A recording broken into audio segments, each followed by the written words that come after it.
బాబాయ్ వాళ్ళు చచ్చిపోయి అనుకుని పోయినట ముసైతాను చచ్చిన నీళ్ళు పోయినాకు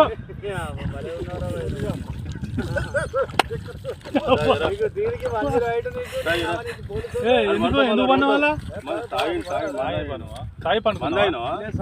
ఎందుకు అనుకున్న వాళ్ళ ఈ చల్లదనానికి ఎండకు చేయలేక కన్నీకి ఓడిపోయి వచ్చిన గెలవలేక ఏం చేసావు 10 రోజుల నుంచి గణేట్ చేత నాతో గట్టించి నా కష్టం దోచుకొని గణేట్ రాయ్ నాకు అంటే డబ్బులు ఇచ్చారు కానీ శ్రమ